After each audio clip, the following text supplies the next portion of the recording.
Hi everyone, I am Ainul Azreen Binti Azmi 264018. I will present about controlling and auditing system development, acquisition and maintenance. Establish the accuracy of new applications and preserve the integrity. We will review the controlling and auditing the software development life cycle (SDLC) for controlling new system development and controlling system maintenance.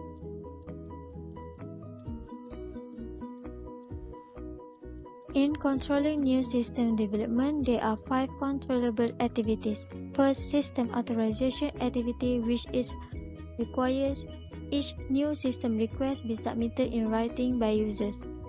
Then, user specification activities, where the user must be actively involved in the system development process. After that, technical design activities that include system analysis, general system design, feasibility analysis, and detailed system design. In addition, internal auditor participation, where the internal auditor plays an important role in the control of system development activities.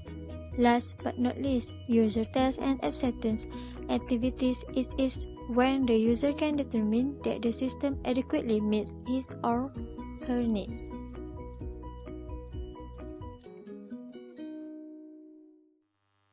Next, for controlling system maintenance, there are 2 types, which are SPLC, that stands for Source Program Library Controls, and SPLMS, stands for Source Program Library Management System.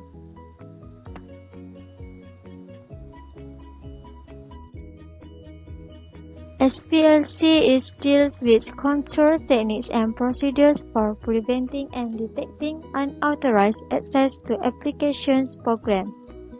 In larger computer systems, application source code is stored on magnetic disks that called the Source Program Library (SPL).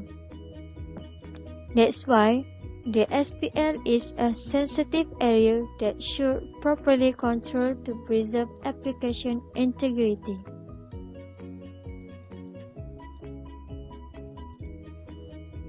Controlling the SPL requires Source Program Library Management System (SPLMS) for protective features and procedures, where this software is used to control 4 routine but critical functions, which are store, that represent the storing programs on the SPL, retrieve, which is retrieving programs from maintenance purpose, delete, that deleting obsolete programs from the library, and the last one, document, that represent for documenting program changes to provide an audit trail of the changes.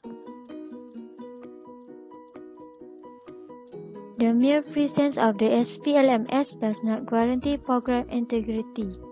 So, to achieve data integrity, the Database Management System (DBMS) must be properly used. That should be considered minimum control. So, it needs password control, separate test libraries, audit trail and management reports, program version numbers, and controlling access to maintenance commands. That's all from me. Thank you.